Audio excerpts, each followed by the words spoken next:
Hey everyone, it's Tyler. Welcome back to my channel. This week I'm doing part 2 of the beginner to 100-meter dash program, and I'm going to show you how to progress each workout along the way to take you from someone who's never run before to racing your first 100-meter dash. Now, in the last video, I talked a little bit about beginner sprint advice, some of the things that you want to avoid, and we talked mostly about the workouts you want to do in order to stay healthy. This week, I'm talking more about the workouts that are designed for performance and making sure that you're able to be competitive in the 100-meter dash instead of just finishing the race okay. And in a lot of ways, this is the best part of a structured, periodized program that always is progressing you towards a goal, because your workouts can continue to get more and more specific as you get closer to your race in order to have your best performance at the right time. Now, in the last video, we went over workouts that weren't super intense. They shouldn't be the most challenging thing in the world, but they're meant to get you used to the impact, used to outputting a lot of force. And in this video, we're going to add in some of the workouts that are going to get you used to that eccentric load, used to the strain that it's going to put on your body when you're sprinting.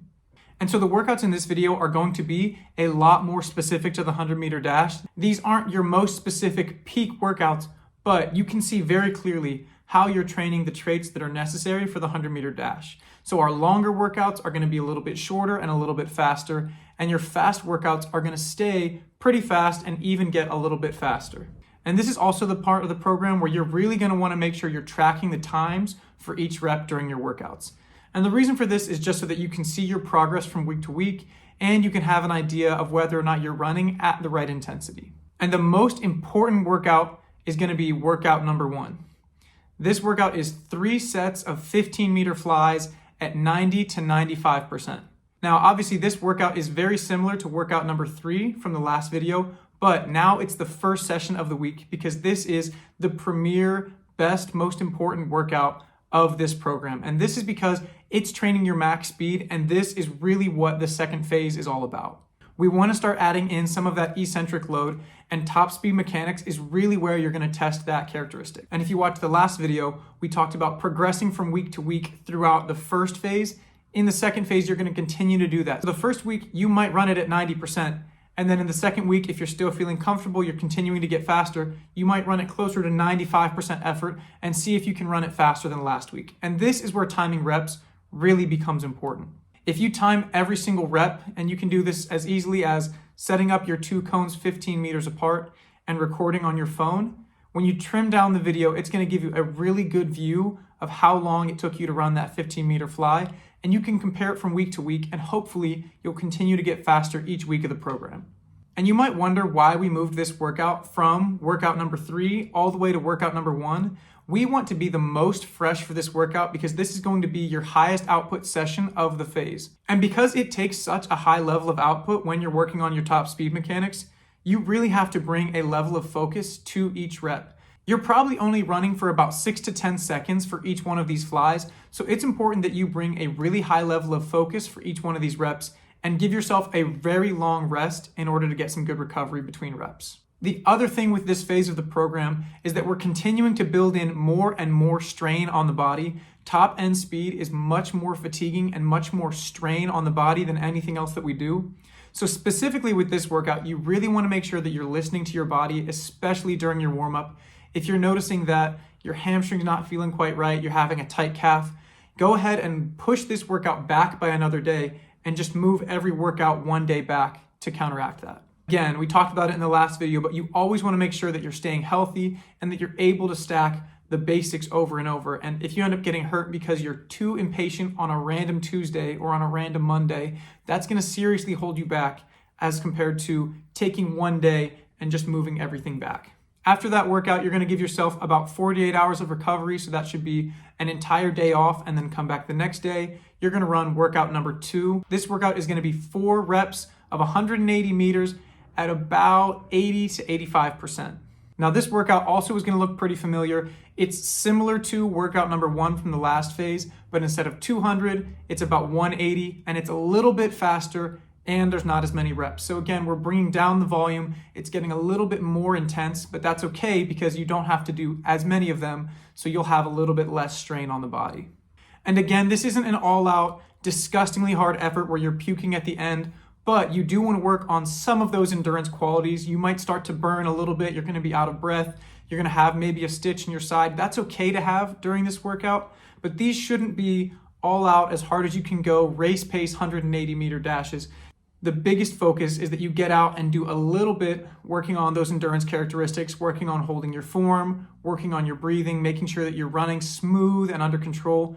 If you're running with a lot of tension, a sprint-based endurance workout like this is really going to tell you that. If you end up running this workout and have a lot of tension, you're going to wake up the next morning sore in weird places. If some spot on your back or in your shoulder is really, really sore, that's letting you know that you're running too tight and you need to work on being relaxed and smooth throughout a longer rep like this. So both of those workouts are a little bit longer, and we still want to be including some good quality acceleration work. So workout number 3 is going to be 2 sets of 20 meters, 30 meters, 30 meters. The biggest goal here is obviously to run these hard. These should be about 95%. These are almost all-out accelerations. But the biggest goal here is that you want to do varied accelerations. You want to take some of them from a 2-point stance or a 3-point stance or a 4-point stance. And if you have access to blocks, go ahead and mix those in as well. And the reason we want to have varied acceleration is just to give the body a new stimulus and always to be changing what we're doing. Some of your starts might be slower. You might find that you're faster out of a 2-point start than a 3-point start for now. That's okay. You want to get comfortable coming out of a 3-point start and figure out what in your mechanics make it difficult to switch between 2 and 3 points. The most important thing is that you're getting your chest out on each rep and projecting your hips forward. A lot of people get into 3-point and 4-point starts, and all of a sudden they find that they're just standing up when they're accelerating. You want to make sure that you're starting out with forward movement. That's the biggest goal, and I always recommend recording your acceleration reps so that you can see the difference between them. And this is why I really recommend recording your reps on an acceleration day. It's going to give you a chance to see your different mechanics and show where you have room to improve. You can see if you're just standing up and popping up quickly. That's something you can check between reps. The second week of this phase is going to be basically the same as the first week. You're going to repeat workouts 1 and 3, but that middle longer workout is going to be switched out with an easier workout on the second week. That middle workout can be a little bit too intense if you do it every week of the phase. So every other week, you're going to switch it out with 6x100s at about 70%. This will help you continue to build in some volume and keep a decent amount of intensity, but it's not going to make you so overwhelmed that it's putting you at risk for injury. This phase of workouts is really good to be doing leading into the season. They're not so specific that you want to be doing them right before you race. But if you're able to handle these workouts, you're going to be in a really good spot when you get to the season. And if you're someone who also lifts weights throughout the season, I'm going to talk about that now. This is about the phase in the season where I think it's not very helpful to continue working on max strength or on hypertrophy. You're not going to be able to build a lot of muscle or to build a lot of strength while focusing on these other things. And that's okay. You just take those traits and you leave them at the maintenance levels. So once or twice a week, you go out and do something decently heavy in the weight room and give yourself a decent amount of lifting to maintain and preserve muscle. But you don't have to be in the gym nonstop for hours and hours grinding away like you're going to get bigger and stronger at this point in the season. There's only so much training volume you can do at any given time. And so at this point in the season, we want to be starting to get more specific. So max strength is something you might work on a little bit. You might do a little bit of hypertrophy-based lifting, but most of your lifts should start to become faster. They should be lighter weight and faster movements. A lot of coaches are going to swear by the Olympic lifts and say that you have to do them. I don't personally believe that. Let's say that you've been doing heavy deadlifts. You can switch that out for something like a trap bar deadlift and bring down the weight and start moving it faster. You don't necessarily have to be doing weighted jumps, but you want to make sure that you're starting to move the weights faster and faster because that's going to replicate in your block start, in your acceleration phase, when you're used to producing force quickly.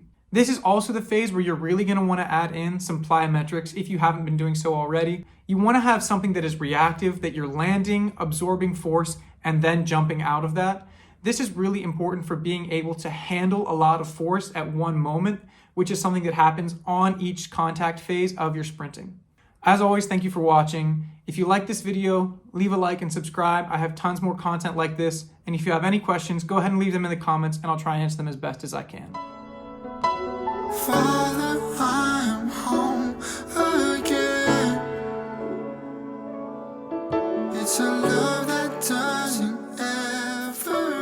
time.